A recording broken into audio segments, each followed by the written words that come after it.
আমি প্রশ্ন করেছিলাম ব্যবসায়িক স্বার্থে সুমিতদা হয়ে গেছে আমি প্রশ্ন করেছিলাম ব্যবসায়িক স্বার্থে পুড়িয়ে দেওয়া হলো এই হলং বন বাংলোকে ব্যবসায়িক স্বার্থে পুড়িয়ে দেওয়া হলো এই হলং বন বাংলোকে কারা কি বলছেন এই মুহূর্তে দেখবো এই মুহূর্তে ফেসবুক ইউটিউব এবং এক্স হ্যান্ডেলে কে কি বলছেন এই মুহূর্তে শুরুতেই ফেসবুকে কত শতাংশ মানুষ বলছেন 81% মানুষ বাংলার বলছেন যে ব্যবসায়িক স্বার্থেই পুড়িয়ে দেওয়া হয়েছে এটাই অন্তর্ঘাত থিওরি রয়েছে অ্যাক্সিডেন্ট নয় অন্যদিকে ইউটিউবে এই মুহূর্তে ইউটিউবে কত শতাংশ মানুষ দেখছেন এবং কত শতাংশ মানুষ বলছেন যে 94% মানুষ এই মুহূর্তে বলছেন যে না এর মধ্যে নিশ্চয়ই ডাল মে কুছ কালা है 6% মানুষ বলছেন যে না বিষয়টা তা নয় এটা অ্যাক্সিডেন্ট শুধুমাত্র এবং এক্স হ্যান্ডেলে দেখি এই মুহূর্তে কে কত শতাংশ মানুষ বলছেন এক্স হ্যান্ডেলে এই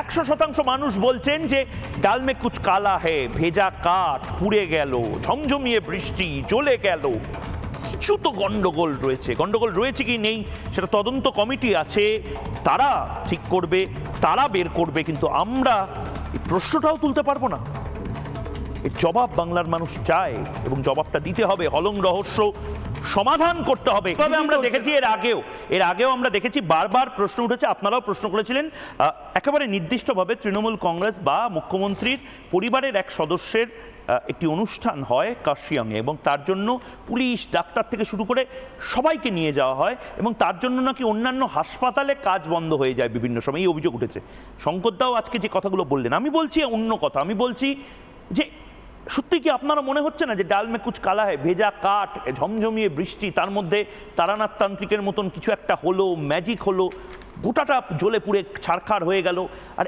একটা মানে ছাই পর্যন্ত সেখানে নেই বলে মনে হচ্ছে চারিদিকে উড়ে গেছে কোনো মৃত্যুও ঘটেনি ঠিক কোনো মৃত্যুও ঘটেনি ডাল মে কুছ কালা নেই পুরো ডালটাই কালো ওয়াই আই এম টেলিং একটু আগে সমীর বাবু বললেন যে রেলে কম কর্মচারী আর আমাদের এখানে তো বেসিক্যালি সিভিক গভর্নমেন্ট চলছে আমি এই হলং বনবাংলোর কথা বলছি এখানে যারা কর্মচারী আছে তারা দু রকমের কর্মচারী one is PDL another is DL কিরকম মানে বাংলায় সহজভাবে বললে পিডিএল মানে হলো পার্মানেন্ট ডেলি লেবার আর একটা হলো daily labour permanent daily labour যারা তারা 60 বছর পর্যন্ত করতে পারবে আর যারা ডেলি লেবার তারা আজ আছে কাল নেই কাজ পরশুদিন আবার হয়তো পেলো এরকম এবং তাদের গ্রস ইনকাম মান্থলি 5,000 টাকার মতো তাদের পরিশ্রম করানো হয় তারা মানে প্রতিদিন কমপক্ষে 14 থেকে 16 ঘন্টা করে ওখানটায় পরিশ্রম করে এবং যেহেতু 5,000 টাকা এবং তারা অবভিয়াসলি তারা আনস্কিল্ড ওখানটায় এবং এই আনস্কিল্ড প্রফেশনালদের ওপর এত বড় একটা আমাদের উত্তরবঙ্গের একটা গর্বের জিনিস ওদের ওপর করে ওদের ভরসায় রাখা হয়েছিল এটা গেল 1 নম্বর কথা 2 নম্বর কথা আপনি বলেছেন আপনি অনেক সময় পেয়েছেন আপনি বলবেন আপনি অনেক সময় পেয়েছেন এবার আমাকে বলতে দিন আপনি অনেক সময় পেয়েছেন এবার আমাকে বলতে দিন 2 নম্বর কথা এই যে অন্তর্ঘাত কথাটা আসছে এটা শুধুমাত্র এটা তাৎক্ষণিক অন্তর্ঘাত কিনা সেটা তো তদন্ত চলবেই কিন্তু উত্তরবঙ্গের সংস্কৃতি উত্তরবঙ্গের বন জঙ্গল ধ্বংস করার জন্য একটা পরিকল্পিত উদ্দেশ্যপ্রণোদিতভাবে একটা চক্রান্ত চলছে তার উদাহরণ আমি এই জলদাপাড়ার যেখানে হলং বনবাংলো তার উদাহরণ দিয়ে দিচ্ছি প্রত্যেকটা জায়গায় যেখানে গ্রাস ফিডিং অ্যানিমেলরা থাকে যেমন গন্ডার হাতি হরিণ সেই সব জায়গায় একটা প্রতি বছর সেখানে একটা ফডার ফিড করতে হয় যেখানে ঘাস চাষ করতে হয় গত 5 বছরে জলদাপাড়ায় কোথাও কিছু হয়নি এই জিনিসটা হয়নি এবং সেই জন্য যেটা আমাদের যেটাকে বলে হলো অ্যানিমেল স্ট্রে আউট যেটাকে বলে মানে বন থেকে বেরিয়ে এসে এই যে আজ থেকে 20-25 বছর আগেও আমাদের কোচবিহার জলপাইগুড়ি ডুয়ার্সে আমাদের হাতি বাঘ চলে আসতো ঠিক আছে কিন্তু সেই ঘটনা এখনকার দিনে মানে তার থেকে অনেক গুণে বেড়ে গেছে তার অনলি বিকজ এই জিনিসগুলো বনকে যে রক্ষণাবেক্ষণ করতে হবে সেটা কমপ্লিটলি করা হচ্ছে না এবং কেন করা হচ্ছে না সেইটা হলো এই যে আমি বললাম যেটা উদ্দেশ্য প্রণোদিত হবে বন জঙ্গল ধ্বংস করতে হবে উত্তরবঙ্গের যে স্বকীয়তা আছে একদম ইচ্ছাকৃতভাবে করা হচ্ছে একদম ইচ্ছাকৃত এবং শুধুমাত্র এই ইচ্ছাকৃতভাবে করা হচ্ছে যে শুধুমাত্র এবং সেটা সরাসরি ওপর মহলের পৃষ্ঠপোষকতা করা হচ্ছে একটা মামলা হয়েছে শিলিগুড়ি রেঞ্জ অফিস বা ওর জমি দখল করে বেসরকারি কার্যকলাপ চলছে বলে একটা হাইকোর্টে একটা মামলা চলছে এই ওই বন দপ্তরের কে নিয়ে নিয়োগকে নিয়ে তাতে দুর্নীতি নিয়ে একটা মামলা চলছে। সুতরাং সব দিক থেকে দেখতে গেলে এমনকি যে আমাদের যে বনমন্ত্রী যে ছিলেন তিনি এখন কোথায় সেটা এখন জিজ্ঞেস করলে সেটা অন্যদিকে চলে যাবে। তো এবার ঘটনা হচ্ছে যেটা যে পরিকল্পিতভাবে উত্তরবঙ্গের সংস্কৃতিকে, উত্তরবঙ্গের বনাঞ্চলকে ধ্বংস করার চেষ্টা করা হচ্ছে এবং এটার পেছনে রাজনৈতিক উদ্দেশ্য কতটা আছে, কিন্তু তার সঙ্গে যেটা আছে সেটা হলো অর্থনীতি। এবং এই যে যেটা কথা বারবার চলে আসছে যে ওখানে রিসোর্টের পর রিসোর্ট হচ্ছে, প্রমোদ ভ্রমণে যাচ্ছে লোক সবাই, এটার মেন কারণই হলো এটা। জলদাপাড়া ফরেস্টের ভেতরে কিচ্ছু ফরেস্ট নেই, ওখানে যেখানে লোকজন যেতে পারে না লোকজন, বাট ওখানে যারা ফরেস্টের কর্মীরা যাচ্ছেন বা বনের তাদের মুখে থেকে শোনা ভেতরে জঙ্গল একদম পরিষ্কার করে দেওয়া হয়েছে, কিচ্ছু নেই জঙ্গলের ওখানটায়। এমনকি শুধুমাত্র সেটা নয়, এই যে আমাদের প্রতিটা জঙ্গল, প্রতিটা বন বাংলায় যে কুনকি হাতিগুলো থাকে, কমপক্ষে আমাদের জলদাপাড়া রেঞ্জে কমপক্ষে 100টা কুনকি হাতি আছে। কুনকি হাতি এটাও একটা স্পিসিস, রেয়ার স্পিসিস, যাদেরকে রক্ষণাবেক্ষণ জরুরি। এই হাতিদের, জলদাপাড়ার হাতিদের, তাদের জন্য একটা শেড নেই। এই যে আজকে বৃষ্টি হচ্ছে উত্তরবঙ্গে বর্ষাকাল মোটামুটি আমরা ধরে নিই 4.5 মাস থেকে 5 মাস উত্তরবঙ্গে বর্ষাকাল চলে, প্রতিটা হাতি গাছে বাঁধা থাকে, তাদের জন্য শেড নেই। হয়তো 100টা যদি হাতি থাকে তো 5টা কুনকি হাতির জন্য আমরা দেখতে পারি যাদের জন্য শেড আছে। যে এই যে উত্তরবঙ্গকে নষ্ট করে দেওয়া হচ্ছে, এটার পেছনে অবশ্যই একটা উদ্দেশ্যমণ্ডিত আছে। আমি দেখেছি আপনি যে প্রবলেমগুলো বলেছেন অনেকটাই করা হয়েছে। আমি এলিফ্যান্ট সাফারি করতে গিয়ে বাইসন করতে গিয়ে বনের মধ্যে আমার 90% কাজ তো 2 মাসে করে ফেলেছিলেন, একদিনে তো হবে না বাবু, থার্ড টাইম গভর্নমেন্ট এখনো হয়নি। আপনি বলুন না উত্তরবঙ্গ 15 বছর তো হয়ে গেল, শক্তভাবে আর কত লাগবে? বিজেপি কোথায়? বিজেপি বন দপ্তর বিজেপি দেখছে, বন দপ্তর বিজেপি দেখছে, বন দপ্তর বিজেপি দেখছে। আপনি বলুন বন দপ্তর, আপনি বলে দিন এখানে আপনি তৃণমূল কংগ্রেসকে রিপ্রেজেন্ট করতে এসে আপনি বলে দিন বন দপ্তর বিজেপি দেখছে, রাজ্য সরকার বিজেপি চালাচ্ছে, বন দপ্তর সংকট চালাচ্ছে। আমি বন দপ্তরের দায়িত্ব আপনি বলুন, আমি 30 সেকেন্ড আমার সময় একেবারে শেষের দিকে, আমার সময় একেবারে শেষের দিকে। আমি 30 সেকেন্ড ঝন্টু বাড়াইকে দিচ্ছি। বন দপ্তর আমরা চালাতে পারছি না, আমি 30 সেকেন্ড অনলাইনে ঝন্টু বাড়াই 30 সেকেন্ড বলুন, তারপরে কৌস্তব এবং শঙ্করদা বলবে। 30 সেকেন্ড ঝন্টু বাড়াই।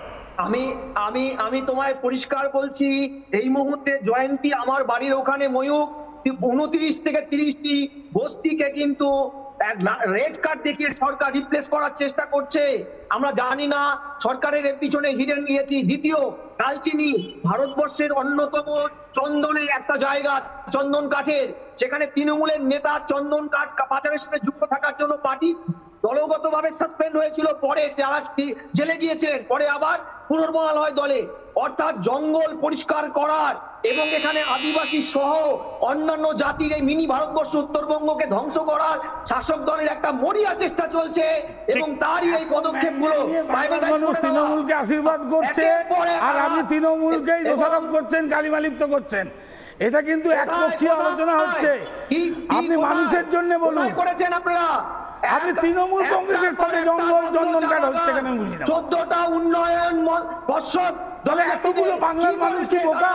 তাদের তো নিষ্ক্রিয় করে রেখেছেন আপনারা। এই তো চচ্চর করছেন, হবে না, সব তো চুরি আমি দুজনকেই থামাচ্ছি। আমি কৌস্তবের কাছে যাব। সমিতদা হয়ে গেছে, সমিতদা এবং কৌস্তবদা এবং শঙ্করদা রয়েছে।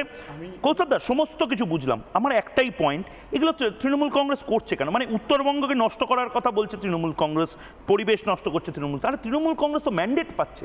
ম্যান্ডেট পেলেও চোর তো টাকা তুলছে ওখান থেকে। ওই চন্দন কাঠের কথা বলছিল ঝন্টু, একদম কারেক্টলি বলেছে। তৃণমূলের নেতারা দেখবেন ভাইপোই টাকার ভাগ পেল না বলে একজন তৃণমূলের নেতাকে ধরিয়ে দিল।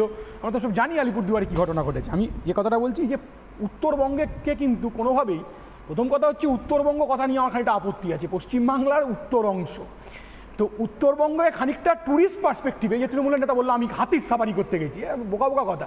উত্তরবঙ্গকে দাঁড়ান, শোনেন করেছি, ঠিক আছে, বেশ আমি ঠিক আছে, বুঝেছি। উত্তরবঙ্গকে কোনোভাবেই ট্যুরিস্ট পার্সপেক্টিভে দেখলে চলবে না, কোনোভাবেই ট্যুরিস্ট পার্সপেক্টিভে দেখলে চলবে না। তদন্ত করে বের করতে হবে হলং বাংলো কি হলো। গুড। ওখানে ঝন্টু যে কথাটা বলেছে গুরুত্বপূর্ণ, যে ঠিক আছে 2010 সালে জয়ন্তীর বাংলো পুড়ে গিয়েছিল এবং সেম বাংলো 7 মাস 8 মাসের মতো তৈরি হয়েছে। আমার কথা হচ্ছে ভাইপোর কোনো বন্ধু বা সংস্থা গিয়ে ওখানে আবার কোনো রিসর্ট করবে না তো। এমনিতেই ডুয়ার্স, এমনিতেই চালসা, একটার পর একটা অঞ্চলে যেভাবে প্রকৃতিকে ধ্বংস করছে তৃণমূল কংগ্রেসের নেতারা, তার লজ্জাজনক। শঙ্কর ঘোষ। উত্তরবঙ্গ এখন হয়েছে তৃণমূল কংগ্রেসের নেতাদের কালো টাকার বিনিয়োগ করবার জায়গা। তাদের এই বিনিয়োগ করবার ক্ষেত্রে তারা এই পদ্ধতিটা বেছে নিচ্ছে কিনা, আমি বারবার করে বলছি যে জল জমি থেকে শুরু করে আকাশ এমন কোনো জায়গা নেই যেটা তৃণমূল কংগ্রেস বিক্রি করবে না। ফলে সেই বিক্রি করবার ক্ষেত্রে এবং তার সাথে এই বিনিয়োগ, এই দুটোর পরিণতি কি হলং বাংলার এই আগুন, সেটা নিশ্চিতভাবে তদন্তের পরে উত্তর পাবো কি পাবো না জানি না, তবে সরকার বদলালে নিশ্চিতভাবে এর উত্তর পাওয়া যাবে। করার জন্য অনুরোধ করছি, সিবিআই, ইডি, আইটিকে দিয়ে তদন্ত হোক। আপনাদের হাতে তো তদন্ত কমিটি আছে দিল্লির, সব আসুক। আমি অনুরোধ করবো সমীরদা, প্রথমত আপনাকে সম্মান দিয়ে বলছি, আপনি চোর চোর বলছিলেন, একটা তৃণমূল কংগ্রেস মিছিল করেছিল, আমরা সবাই চোর, সেই মিছিলে আপনি ছিলেন কিনা আমি জানি না, সেই বিষয়ে নিয়ে সিবিআই ইডি এই সমস্ত করা যাবে? যদি সেটা করা যায় আপনি রাজ্যের সরকারের কাছে অনুরোধ করুন যে আজকে রাজ্যে যতগুলো সিবিআই ইডি তদন্ত হচ্ছে সেগুলো হাইকোর্টের নির্দেশ অনুযায়ী, হাইকোর্টের নির্দেশ অনুযায়ী বিজেপি নির্দেশ মতো তথ্য সেনে তারপরে আমার সময় শেষ। আমি প্রশ্ন করেছিলাম ব্যবসায়িক স্বার্থে, সমীরদা হয়ে গেছে, আমি প্রশ্ন করেছিলাম ব্যবসায়িক স্বার্থে পুড়িয়ে দেওয়া হলো এই হলং বন বাংলোকে, ব্যবসায়িক স্বার্থে পুড়িয়ে দেওয়া হলো এই হলং বন বাংলোকে। কারা কি বলছেন এই মুহূর্তে দেখবো, এই মুহূর্তে ফেসবুক, ইউটিউব এবং এক্স হ্যান্ডেলে কে কি বলছেন এই মুহূর্তে। শুরুতেই ফেসবুকে কত শতাংশ মানুষ বলছেন? 81% মানুষ বাংলার বলছেন যে ব্যবসায়িক স্বার্থেই পুড়িয়ে দেওয়া হয়েছে, এটাই অন্তর্ঘাত থিওরি রয়েছে, অ্যাক্সিডেন্ট নয়।